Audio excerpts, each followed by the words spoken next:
everybody, it's Angela again today. How are you all doing? To all my new subscribers, especially those of you who are starting out, I have decided to put together a little paper dyeing tutorial. So for those of you who do this already, you will have your own methods, and there are many different ways to do this.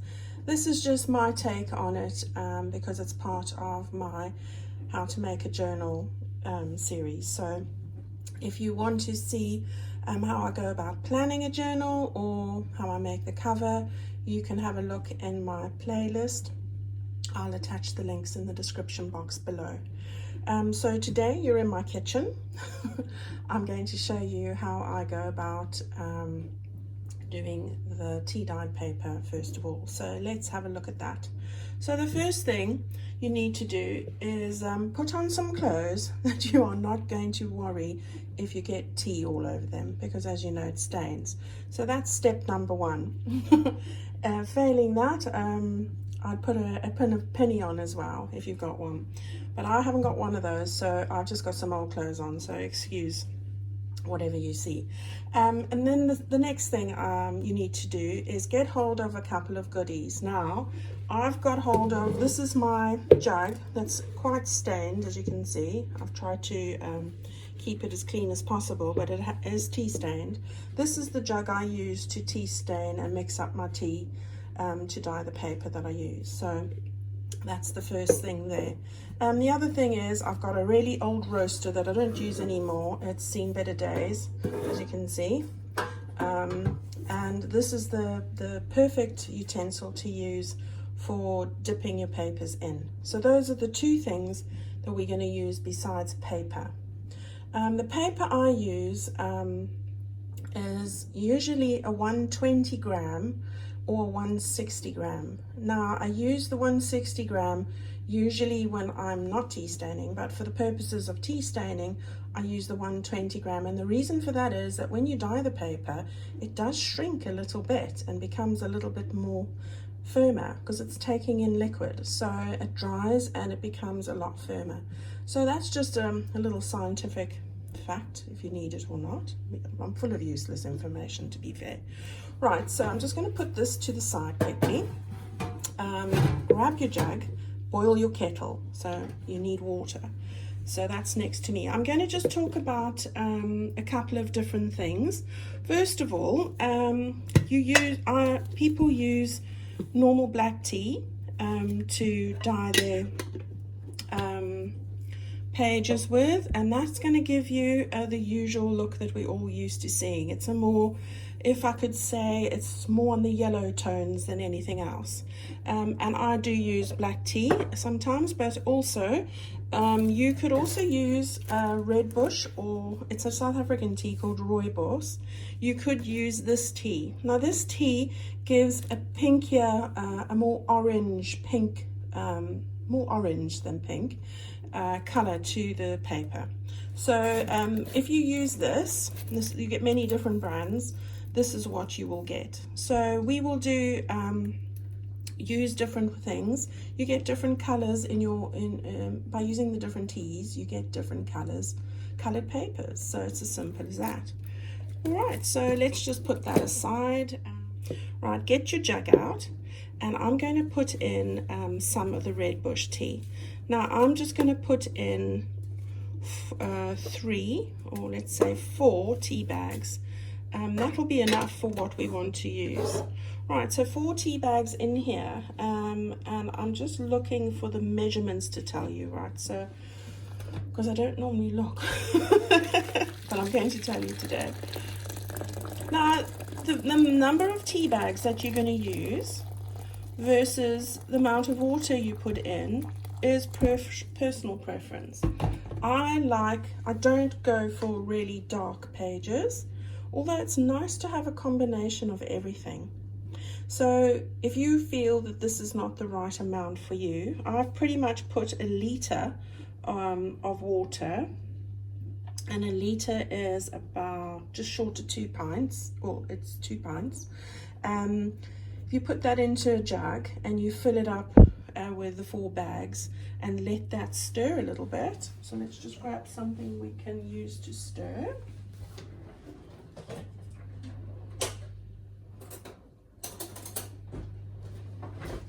All right, so just stirring this, allow it to steep. And this is going to be something you learn by trial and error, as I said, depending on whether you want a lighter color or a longer. If you start off in the beginning, you might have a darker color, and as you keep adding or whatever, the longer you leave it in, that's also going to affect it. So all these things do play a role. All right, so squash the tea bags without breaking them, of course. As I said to you, I don't go for really dark pages, but it's nice to have a combination of everything, so there's nothing wrong with that. So if you're going to do a whole load of these, which you probably might do, you might want to keep the kettle boiled and throw more tea bags into the jug as soon as I've got this lot ready. All right, so I'm quite happy with this. It's looking strong enough for what I like. So what we do now is take the spoon out, move that to the side, and we're going to grab our tin. Your tin does get stained as well, so be very mindful of that. Don't use something you don't want to have discolored. That's why I've just used an old roaster, because it doesn't matter to me, as I won't be using it for anything else. So hold your tea bags back and pour that water, which is really hot, into your pan. Okay, so there, that's fine. Now at this point I'd boil the kettle again, and I'd put some more tea bags in there and get that steeping while you are busy with this. All right, so I'm going to just move over to the other side of the kitchen and I'll be right back. Welcome back. Right, what I've done now is I've moved over to my island, so a kitchen table, anywhere where you're able to have an area to place the papers to dry. I do not use an oven method, so some people do, and you get a different result with that. So please try both. What I do is I lay them out on top of a table or an island surface, on top of this horrific looking tea stained towel. So that's what that is. So let's grab something you don't mind being pretty much ruined, and we're going to lay them on top of here, and they dry, even though it's winter here, pretty much with the central heating in a couple of hours. So this to me is the perfect way, because I don't have to stand and waste time putting them in the oven, and for my purposes I like the result. So we can have a look, and I'll show you some ways that I do different things with that. So let's get going. Get your pan of tea. Now bearing in mind this is hot, so move it really carefully. Okay, so now what we do is get hold of your sheet of paper. So as I said, this paper is 120 grams, but obviously the thinner the paper, the more delicate it is when it goes into the tea. So just bear that in mind. That's why I don't use copy paper. This is just a little bit more robust. And as I say, it does shrink a little bit, so that's all right. So you're going to put this into the tea carefully.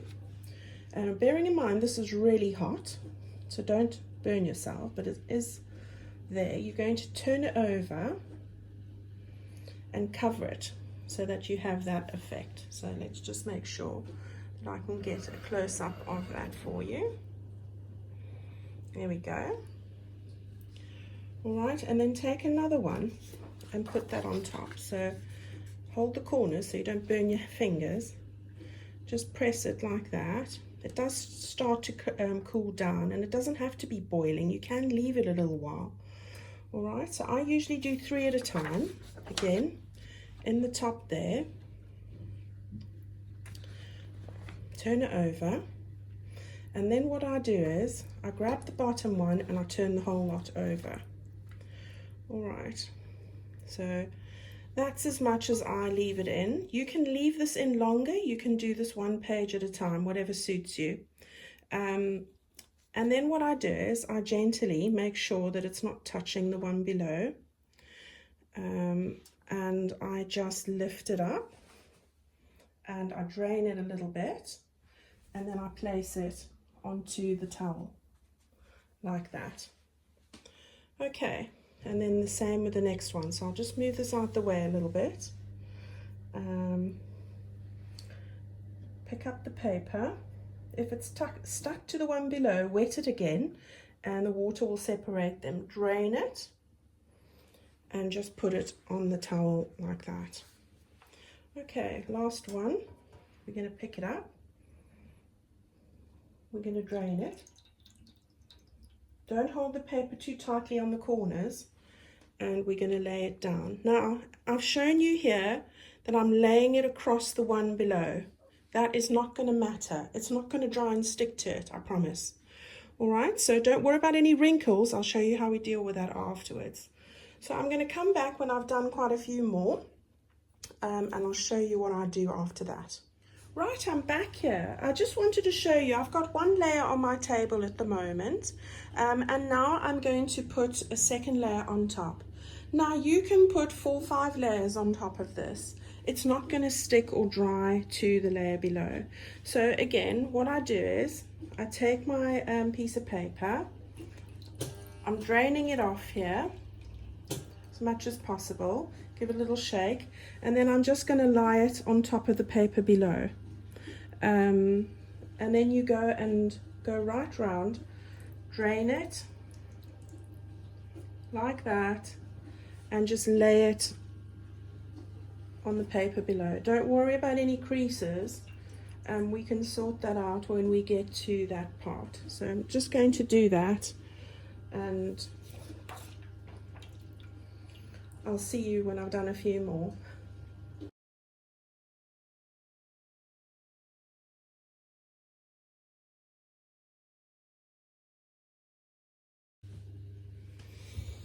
Okay, so I'm back here now. So I've put a couple of layers on to show you what I do there, and I thought I'd give you a couple of ideas of other things and other sort of imprints or patterns that you could get onto the paper.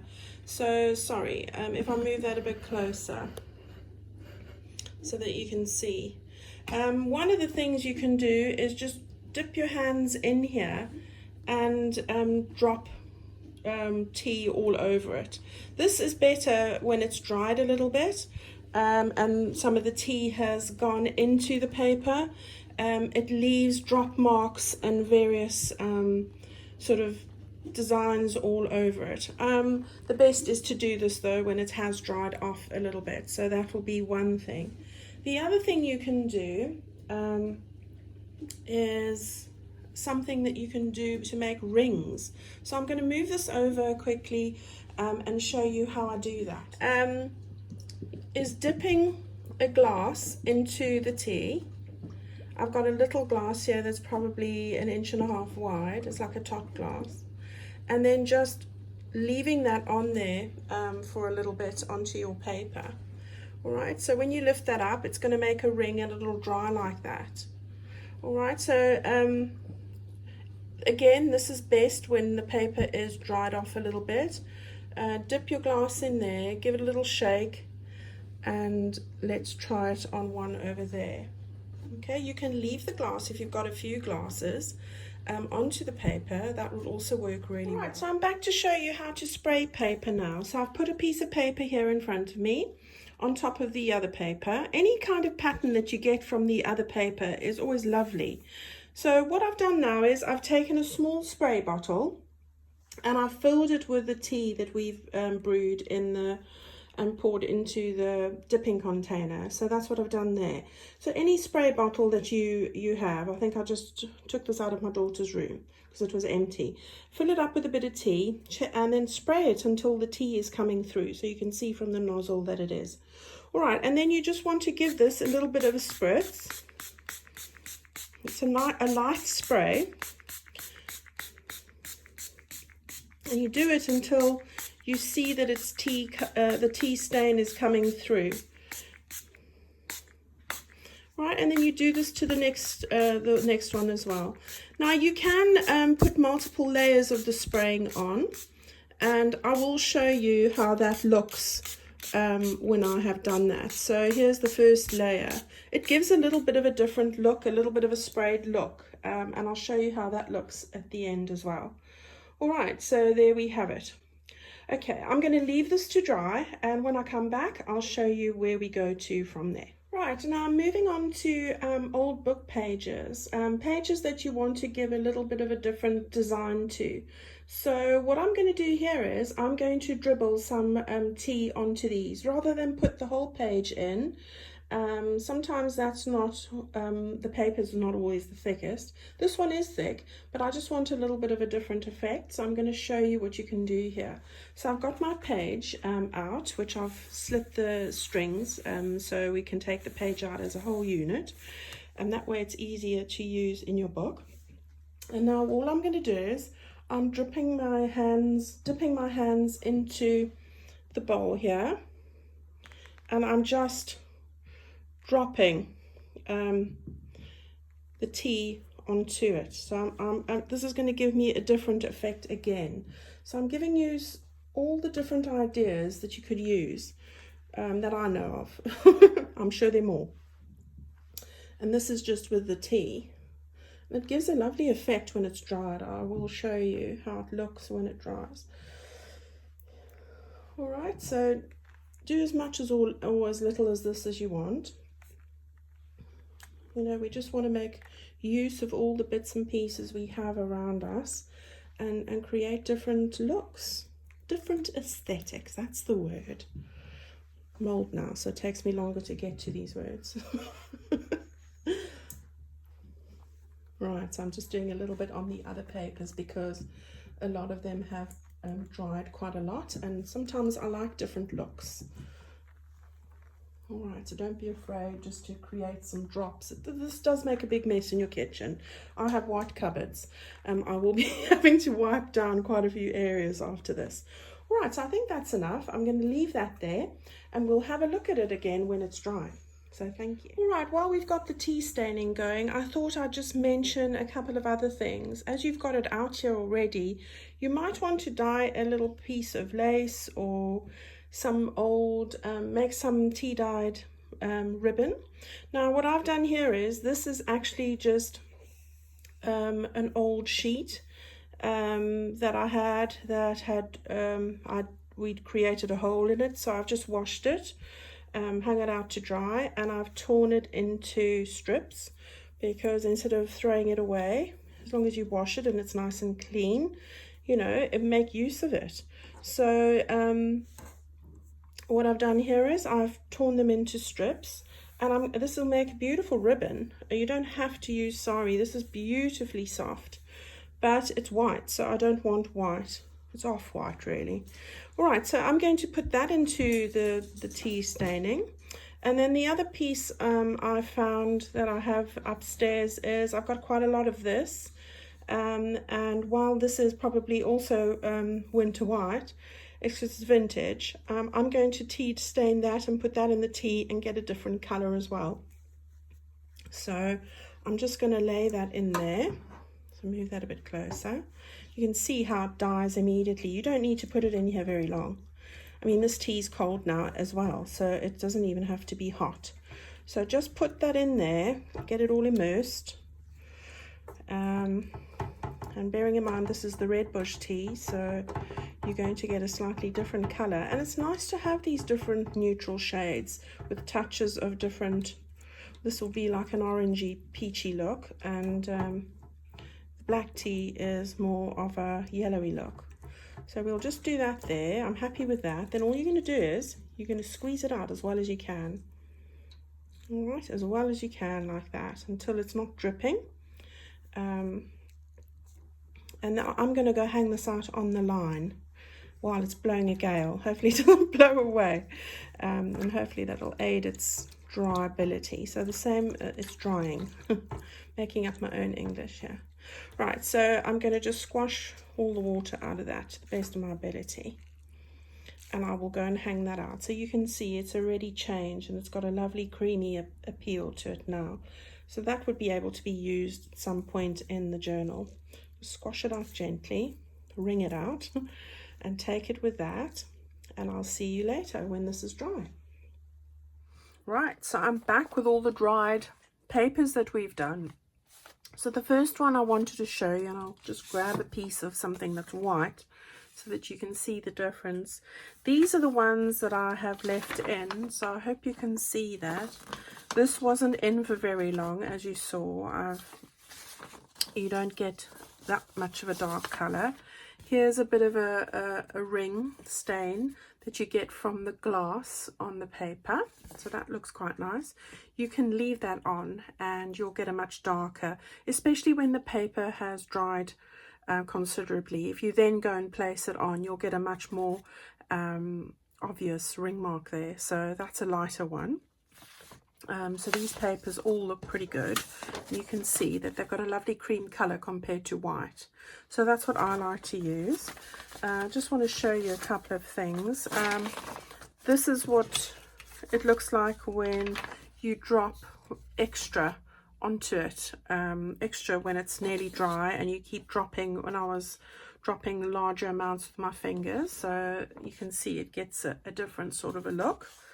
And I like different looks with these papers, so you know, a lot of this is similar. I'm not going to go through every single page. Just want to show you some of the different things that we did. So this is pretty much quite similar. Then we had I had a section where I was spraying pages. So this is the sprayed pages. You get this kind of a look. If you spray the pages, depending how much you spray them, it gets a mottled look. So these are some of the results that we got from that. And you don't have to spray both sides. I did spray both sides here, but if you're wanting to spray on the one side and then print a digital on the other, that'll take away the stark white from underneath there. So those are those. Everything else there is pretty much what we did have. So oops, sorry about that. And then I did a few other things as well. So this is the results from the book pages that I did. So that side was just a light spraying, and this side is what it looks like when you're dropping drops onto it. So it gets that sort of a look, which is really nice as well. And then the same with this one. This was stronger tea that I'd left in the jug and dropped some more. You can see it's really orangey brown, and that's the red bush tea. And this side I sort of sprayed more, so it's not with a weaker tea. So I've got different looks on that. So that's the papers. So you can do this with any paper. You can do it with lined paper, all sorts of paper. Then the other thing we did was we did a little bit of the fabric. So this is the result, and I bring the white piece of paper so you can see. This was white, and it's got a lovely cream color now from being in that tea for just a short while. Obviously, the longer you leave it in, the darker it's going to get. So that's that. And then this is how the laces turned out. So it's got a beautiful peachy cream color, which is really lovely, and that's ready to go into a journal to be used in any which way. You could make some lovely pockets. It's really lovely, so I love that. That looks great. So that's the outcome of the tea dyeing exercise. So when I see you next time, we'll be looking at how we're going to choose our pages and put those all together. I hope this has been of some help to you. I hope this has given you the confidence to give this a go.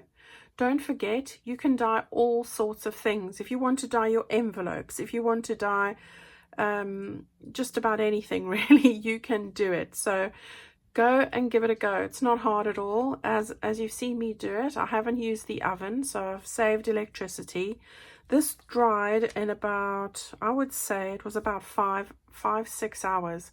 The more layers you put on top of each other, the longer it'll take. But I think you should give it a go. You'll surprise yourself. All right, so go and try, have a look at other people's ways of doing this as well. I'm not unique in this at all, I'm sure. All right, thank you everybody for joining me on this journey. I look forward to seeing you again. We'll look at how we put the book pages together next time. So thank you all for watching. I appreciate it very much. Thank you then. Bye-bye.